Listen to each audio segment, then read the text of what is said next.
Bismillahirrahmanirrahim. Assalamualaikum warahmatullahi wabarakatuh. Kembali lagi di channel Sahabat Pintar. Masih bersama saya Muhammad Haryono dengan NPM A1M 020002. Baik, minggu lalu kita telah membahas tentang bab 4. Pada pertemuan kali ini kita akan membahas tentang bab 5 dengan berjudul ontologi, epistemologi, dan aksiologi dalam filsafat.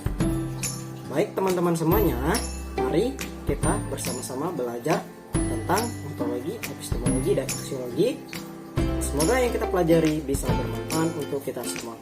Langsung saja teman-teman, kita ke tujuan pembelajaran kita pada pertemuan kali ini. Yang pertama, untuk mengetahui apa itu ontologi. Yang kedua, untuk mengetahui apa itu epistemologi. Dan yang ketiga, untuk mengetahui apa itu aksiologi. Selanjutnya teman-teman, ada pun pokok bahasan kita pada pertemuan kali ini. Yang pertama, apa itu ontologi. Yang kedua, apa itu epistemologi. Dan yang ketiga, apa itu aksiologi. Baik teman-teman semuanya, mari cari tempat posisi yang terbaik untuk kalian. Dan langsung saja kita masuk ke pembahasan yang pertama, yaitu apa itu ontologi. Yang pertama yaitu pengertian ontologi. Ontologi diartikan sebagai suatu cabang metafisika yang berhubungan dengan kajian mengenai eksistensi itu sendiri. Ontologi mengkaji sesuai yang ada sepanjang sesuatu itu ada. Ontologi merupakan ilmu pengetahuan yang paling universal dan paling menyeluruh. Penyelidikannya meliputi segala pertanyaan dan penelitian yang bersifat bagian. Ia merupakan konteks semua konteks lainnya. Cakrawala yang merangkum semua cakrawala lainnya. Pendirian meliputi segala pendiriannya.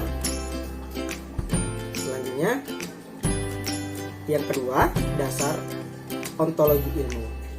Dasar ontologi ilmu sebenarnya ingin berbicara pada sebuah pertanyaan dasar, yaitu apakah yang ingin diketahui ilmu? Atau bisa dirumuhkan secara eksplisit menjadi apakah yang menjadi bidang telaah ilmu. Berbeda dengan agama atau bentuk pengetahuan yang lainnya, maka ilmu membatasi diri sederhana objek kajian ilmu ada dalam jangkauan yang bersifat empiris. Secara sederhana, objek kajian ilmu ada dalam jangkauan pengalaman manusia.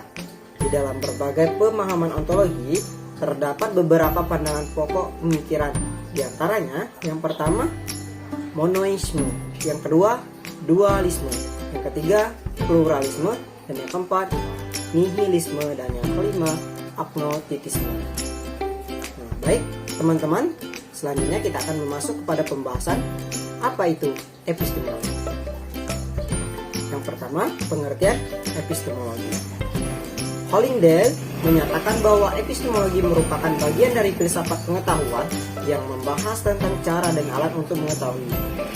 Ia mendefinisikan epistemologi secara sederhana sebagai teori mengenal asal-usul pengetahuan sederhana, sebagai teori mengenal untuk mengetahui, dan means atau alat-alat menjadi kata kunci dalam proses epistemologi. Bagaimana kita dapat mengetahui sesuatu, serta metode atau teknik, instrumen dan prosedur apa yang kita gunakan untuk mencapai pengetahuan yang bersifat ilmiah, inilah inti pembahasan yang menjadi perhatian epistemologi. Nah, selanjutnya yang kedua, metode epistemologi. Dengan memperhatikan definisi dan pengertian epistemologi, maka menjadi jelaslah bahwa metode ilmu adalah menggunakan akal dan rasio. Karena untuk menjelaskan pokok-pokok bahasannya memerlukan analisa akal. Dari dimensi lain, untuk menguraikan sumber kajian epistemologi dan perubahan yang terjadi di sepanjang sejarah, juga menggunakan metode analisa sejarah. Adapun metode dalam epistemologi itu antara lain adalah sebagai berikut. Yang pertama, metode induktif. Yang kedua, metode deduktif. Yang ketiga, metode positivisme. Yang keempat, metode kontemplatif. Yang kelima, metode dialektis.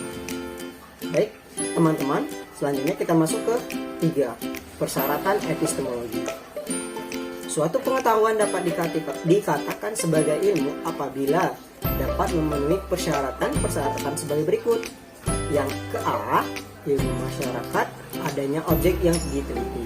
Yang kedua, ilmu masyarakat adanya metode tertentu. Yang ke C, pokok permasalahan atau subject matter atau focus of interest. Baik, teman-teman. Selanjutnya yang keempat, aliran epistemologi. Yang ke A, empirisme. Empirisme adalah sebuah orientasi filsafat yang berhubungan dengan kemunculan ilmu pengetahuan modern dan metode ilmiah. Yang ke B, realisme. Realisme dapat dikatakan sebagai bentuk penolakan terhadap gagasan ekstrim, idealisme dan empirisme. Yang ke C, idealisme adalah tradisi pemikiran filsafat yang berpandangan bahwa doktrin tentang realitas eksternal tidak dapat dipahami secara terpisah dari kesadaran manusia. Yang ke D, positivisme adalah doktrin filsafat dan ilmu pengetahuan sosial yang menempatkan peran sentral pengalaman dan bukti empiris sebagai basis dan ilmu pengetahuan dalam penelitian. Yang ke E, pragmatisme berargumentasi bahwa filsafat ilmu haruslah meninggalkan ilmu pengetahuan transdental dan menggantikannya dengan aktivitas manusia sebagai sumber pengetahuan. Baik, teman-teman, selanjutnya kita akan masuk ke pembahasan apa itu aksiologi. Jujun S. Surya Sumantri dalam bukunya Filsafat Ilmu mendefinisikan aksiologi dalam dua tahap.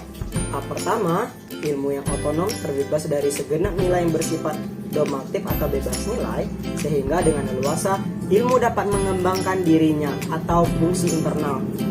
Tahap kedua, ilmu juga bertujuan memanipulasi faktor-faktor yang terkait dalam gejala tersebut untuk mengontrol dan mengarahkan proses yang terjadi. Nah, selanjutnya kita masuk ke pembahasan yang pertama, yaitu etika. Istilah etika berasal dari kata ethos atau dalam bahasa Yunani yang berarti adat kebiasaan.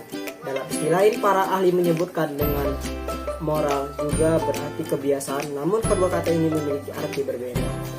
Etiko bersifat teori sedangkan moral bersifat praktik.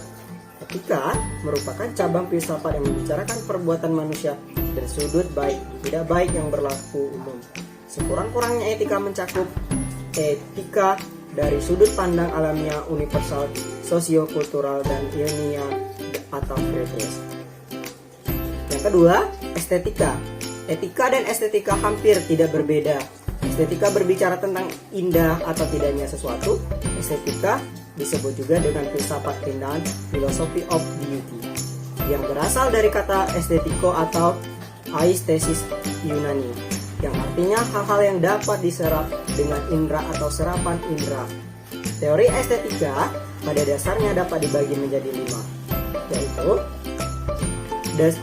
yaitu teori estetika formal. Teori ini beranggapan bahwa keindahan merupakan hasil formil dari ketinggian, labor, ukuran, atau dimensi dan warna. Yang ke B, teori estetiko ekspresionis.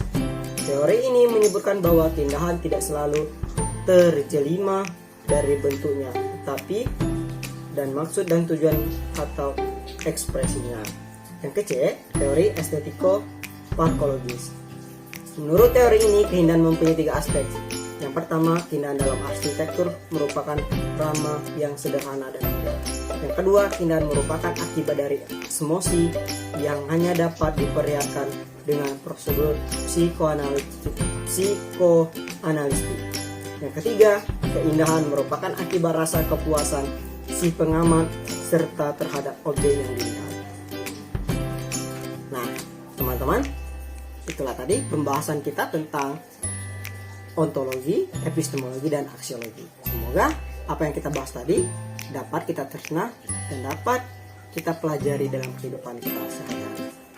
Untuk video selanjutnya dan pembahasan bab yang keenam, mari kita tonton dan simak video selanjutnya.